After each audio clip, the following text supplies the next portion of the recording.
गुर्दे यानी किडनी की बीमारियों के शिकार लोगों की बढ़ती संख्या को देखते हुए सरकार ने राष्ट्रीय डायलिसिस सेवा कार्यक्रम की शुरुआत करने का प्रस्ताव रखा है, जिसके तहत सभी जिला अस्पतालों में डायलिसिस सेवाएं मुहैया कराई जाएंगी।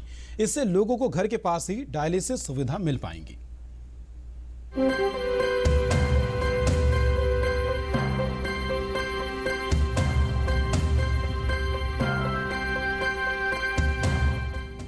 ये है रेणु। उत्तर प्रदेश के गोंडा जिले की रेणु पिछले 6 महीने से डायलिसिस पर हैं। रेणु को 2 साल पहले पता चला कि उनकी किडनी खराब हो गई है। रेणु के पास उतने पैसे नहीं थे कि वो किडनी प्रत्यारोपण करा सके, लिहाजा उन्हें हफ्ते में 2 बार डायलिसिस कराना पड़ता है। डायलिसिस पर रेणु को हर महीने 20,000 का खर्च आता है।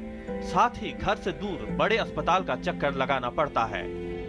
हम हफ्ते में 2 दिन डायलिसिस करवाते हैं और कई बार तो ऐसा होता है कि हमें दूर जाना पड़ता है, पेट भी करना पड़ता है और कई बार नहीं हो पाता है हमारा डायलिसिस। रेणु अकेली नहीं है, इनके जैसे लाखों लोग किडनी की बीमारी से ग्रस्त हैं और उन्हें महंगे डायलिसिस की जरूरत पड़ती है। आंकड़ों के मुताबिक भारत में प्रतिवर्ष गुर्दे की बीमारी के अंतिम चरण में पहुंच चुके करीब 2 लाख नए रोगियों की बढ़ोतरी हो रही है। इसके परिणाम स्वरूप 3 करोड़ डायलिसिस सत्रों की अतिरिक्त मांग बढ़ गई है। देश में करीब 5,000 डायलिसिस केंद्र हैं, जो निजी अस्पताल और बड़े शहरों में हैं। इस वजह से केवल आधी मांग की ही पूर्ति हो पाती है। इसके अलावा प्रत्येक डायलिसिस सत्र के लिए करीब 2,000 रुपए का खर्च आता है, जो प्रति वर्ष 3 लाख रुपए से अधिक बैठता है।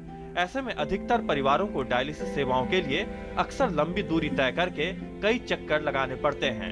इन्हीं परेशानियों को देखते हुए वित्त मंत्री अरुण जेटली ने वर्ष 2016-17 के बजट में राष्ट्रीय डायलिसिस सेवा की शुरुआत की घोषणा की है, जिसके तहत सभी जिलों में डायलिसिस केंद्र खुलेंगे। जो सुविधाएं इस बजट सत्र में दी गई हैं और विशेष करके डायलिसिस के प्रावधान की दृष्टि से भी, और मुझे लगता है कि वह स्वस्थ भारत की ओर बढ़ने में एक अग्रगणी कदम के रूप में देखा जा सकता है। खान पान में बदलाव, डायबिटीज और हाइपरटेंशन की वजह से किडनी के मरीजों की संख्या में बढ़ोतरी हो रही है। तो क्रॉनिक किडनी डिजीज के मरीज के अगर 90% से ज्यादा किडनी डैमेज है तो उसको 2 ही रास्ते हैं, या तो लाइफ लॉन्ग डायलिसिस हो या किडनी ट्रांसप्लांट हो। बजट में डायलिसिस की लागत को कम करने के लिए एक और अहम कदम उठाया गया है।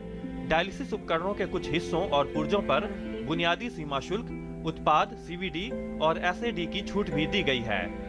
जाहिर है ये कदम किडनी की बीमारी से जूझ रहे मरीजों को राहत देने वाला है। नितेंद्र सिंह की रिपोर्ट, DD न्यूज, दिल्ली।